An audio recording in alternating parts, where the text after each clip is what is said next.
trying to get through some of these. Are only a few, but I just grabbed them out because they all were just a little bit different.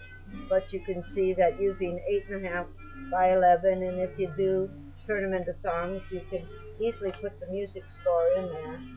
Here's one that really got dirty and wrecked, and it was one of the earlier ones where before the binder, you know, I was trying to make it work with the wrong spiral and the wrong binder.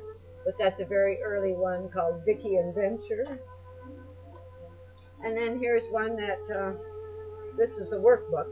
So, and that was an early one too, a workbook that has the song pages, and you can see how I put the verse on one side and then ready for the song on the other, right? So you can put the notes in as you think of them, or as they come to you, or as you play them on the piano or anything. Now here's one I did in 2005 that was from my emails, and all the emails are, so many of them are such good verse, and I do write verse, as you can see. Most of it's verse, some of it's prose, but most of my stuff is verse. And so here it is, like this, email style. This doesn't include any pictures. And then here's called Rumbles in the Jungle. This was my first stab at, what year was this? Oh, no year. Huh. It should be about that same time. And this is a working one with a lot of, oh, that's got a lot of the wild stuff I was looking in before. Rumbles in the Jungle. Is that a great title? And you can see basically the same layout. This one doesn't have any pictures in it. Great, great verse. Some people call it poetry, but other people say you're not a poet.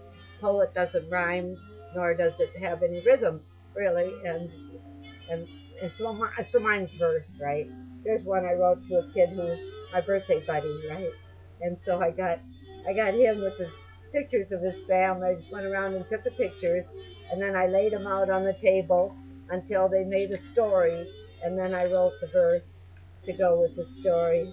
Isn't that cute? And of course I have the back. Always do your back, don't leave your back. And remember to sign everything. So many people don't sign in. Here was a quick one for Dylan, and we put the verse down here, but we never got the pictures in there. That was like an incomplete one, working one. This one is another one with the picture of me, the ink. I ran out of ink, right? And the front, you've seen this front and back before. And here you can see that's what I was looking for the other day, and I couldn't find it. Here it is. Hey, how about me? Look at there, huh? That's how I looked when I arrived in Hawaii. Hey, I've been here a long time, huh? And here's one when I did live at Jasper's downtown Hilo, and it's all verse. But I did several of these. So this was June 24th, 1994, and this one was live at Jasper's August of '94. And of course I did a back, and I wore one of those. I wish I knew what the name of those jackets are, where they come down on the back. They hide your hump really nice by being long, right? September 2nd, '94 at Jasper's. And then here's one. Oh, Irene at the Lavatory Bed and Breakfast. I took some of her pictures, but here's a book with that the ink ran out of, right? It ran out of ink, but that was like just all pictures in there.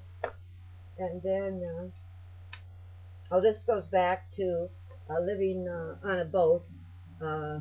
This is the Waterfront Awash News, and I did this in '88 in Honolulu when we lived on a boat. I wrote a lot of stuff about how the dock goes underwater twice a day. When the tide goes up, the dock goes underwater. So you're walking through water up to your knees to get to your boat or to get to your car on land, right? It's just incredible. Honolulu, oh, it's such a great place. Here's one of my prose stories, Night Pilots, about stealing airplanes in Mexico, or stealing airplanes in the United States, flying them down to Mexico, loading them with dope, and then flying them back to the United States. And this was one of the stories I got into on that. Of course, I had to fictionalize it, but isn't that great? My husband did that art. That's our very first computer, 1984. And here's one of, I'd call it one of my children's stories, Gus and Gussie, and this is Gus Goes Crabbing. It's a real cute story about a girl who lives on a boat and wants a dinghy for her 9th birthday. And of course, grandfather sees that she has a dinghy, and this is the last one I got out of it looks like this without the pictures. The pages are. Now you can make your book so that it all flows out in one copy, and you're done in a printing when your printer goes doop, doop, doop, doop, doop, and prints every page. But what happened to me was every time I tried to get my printer to print anything like that, it would invariably mess up, and then there'd be one page in the middle that got stuck together with another page and so didn't print. Then you had to go back and print that page. It's a big pain in the neck.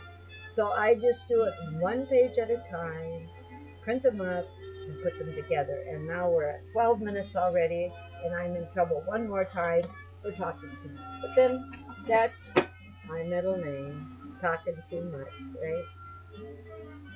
See you next time.